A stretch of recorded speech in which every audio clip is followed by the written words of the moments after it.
I remember when I was a kid having Playmobil figures. Best-selling Playmobil toy in the history of the company, Martin Luther. We're huge in like tiny segments, but we're huge.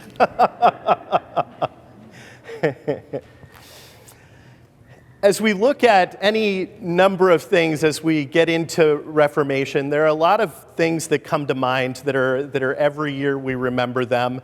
There is a little bit of debate, but still fondly the story on the 31st of October, Martin Luther not just presenting the 95 Theses, but very dramatically and heroically nailing them to the church door in this kind of epic scene. I remember, I think it was the Senate Assembly that we had in 2017, the year of the 500th anniversary. We were meeting in San Jose, and the bishop of the Catholic Diocese of San Jose was there present with us to give ecumenical greetings. And he had a great sense of humor, a funny guy, this light Irish accent, which seemed oddly appropriate. And this great talk that he gave, they had offered to us their cathedral for our opening worship service for the Senate Assembly. Wow, what a gracious gesture. It didn't work out logistically, but it was just amazing at what 500 years has brought us a little closer to one another. But I do remember distinctly, he got up and said, "We knew the Lutherans were coming to town. The doors to the cathedral are bronze. You cannot nail anything to them." It was just great. What a good spirit that he brought to the moment. When we gather on Reformation Day, there are a lot of things that come to mind. And of course, the rallying cry of the Reformation that we get language for in the Romans text that Erica just read for us. This image that we are justified by grace through faith. Now, we put that on bumper stickers, we put it all over the place, and we stand back and we look at it and go, yeah! And then we think, what in the world does that mean? In 2021, I don't think we wake up in the morning often going, I'm wondering if my standing with God is more about how I have followed the law of Moses, or if it really is more about the grace of God. I just don't think people really think that way, such that this language lands on us in a way that feels cool on some level, but at another point feels like a bit out of date to our modern concerns. The other thing that I would argue for today is that Luther's primary concern was about the gospel. Justification by grace through faith is a consequence of the gospel, but is not in and of itself the gospel. So I want to talk about justification, and I want to talk about gospel. Talk about those two things differently. Now, when we talk about justification, classically in Lutheran circles, we would be like, well, you know, if I'm trying to work my way to heaven, how many holy things am I doing? In Lutheran language, we might say, how much Jell-O did I bring to the last potluck? There might be ways in which we feel like we're earning our way towards heaven. But I want to talk about justification a little differently. The way in which we justify ourselves. The way in which we justify ourselves. So now, last weekend, I was not here. We were down at Cal Lutheran in Thousand Oaks, where we were celebrating homecoming weekend down there at our alma mater. And a couple of days before we went, we got an email from the administration asking if we would be willing to come on Friday night for dinner at the president's house. We thought, whoa. First off, it was like 2 days before. We're thinking, who canceled, right? That's how do we get on this list? So we decide we're going to show up, and I'll never forget sitting in the car on the curb before we get out thinking, there's going to be like real grown-ups at this event, right? How are we possibly going to be a part of this crew that's going in?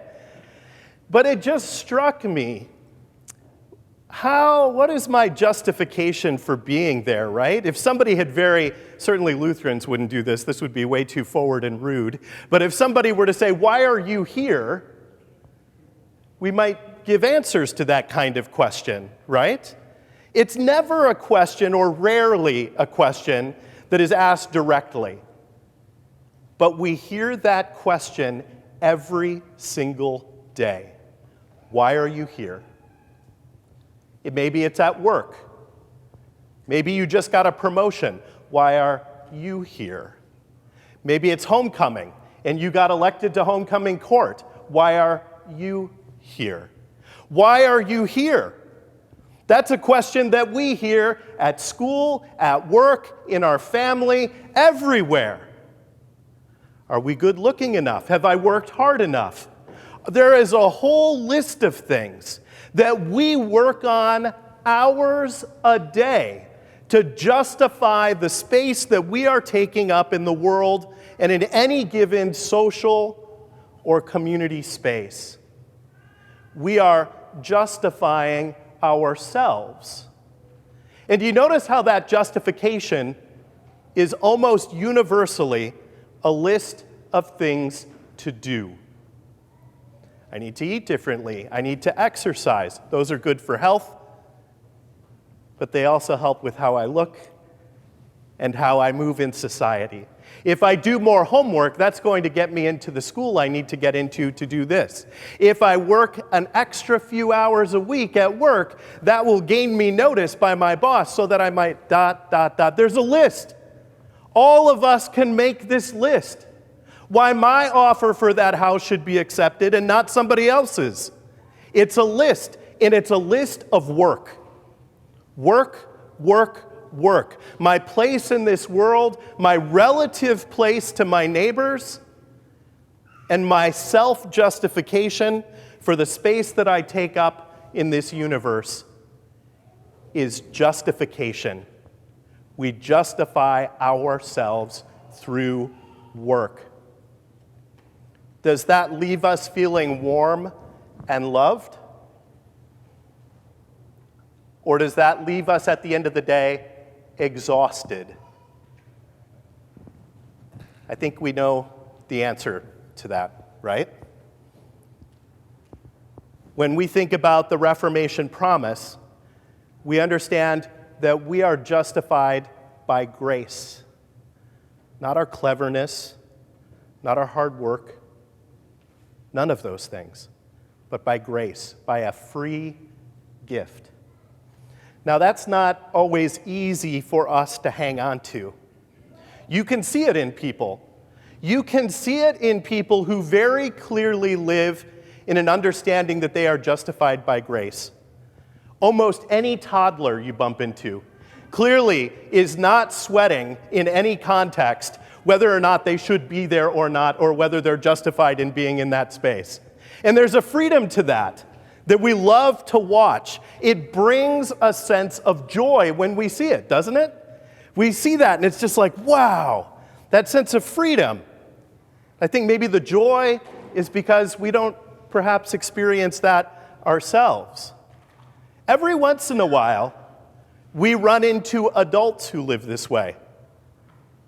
And it's weird, right?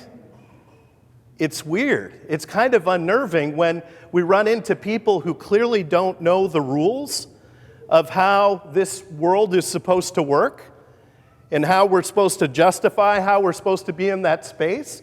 It's a little unnerving. You know who I'm talking about. We've all bumped into people like this who have a gift for not caring about those kinds of rules and just being in those spaces.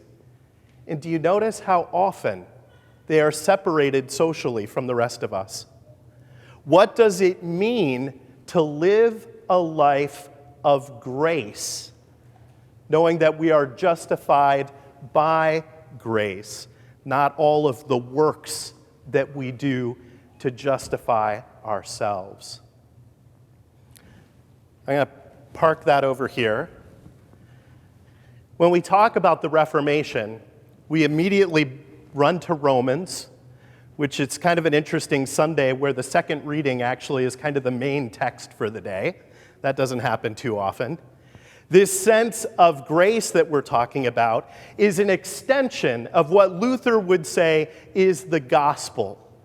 In fact, as Lutheran Christians, this is how we define the church.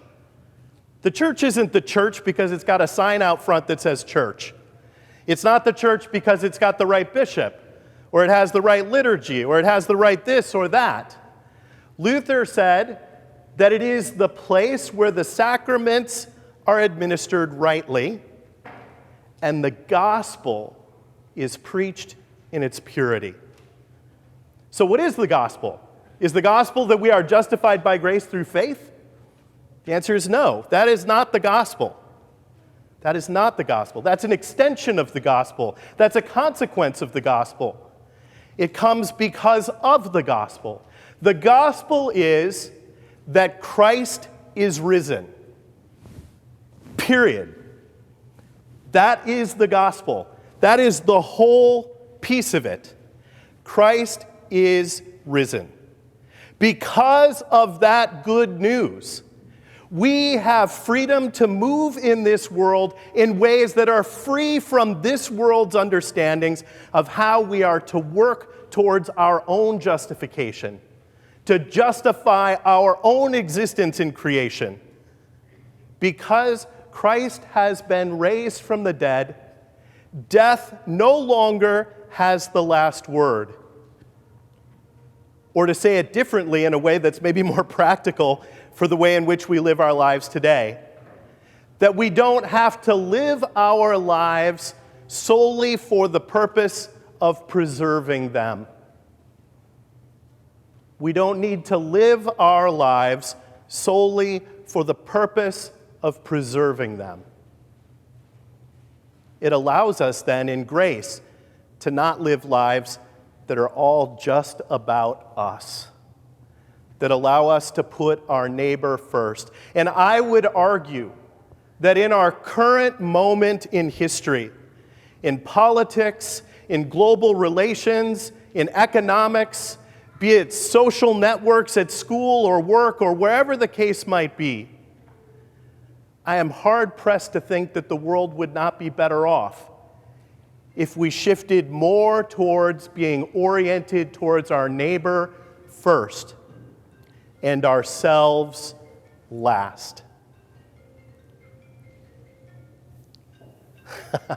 Scramble. As we finish up on this Reformation Sunday, there's a couple of things that I want you to remember from the text for today. We are justified by grace through faith, that we might live towards others first and ourselves last.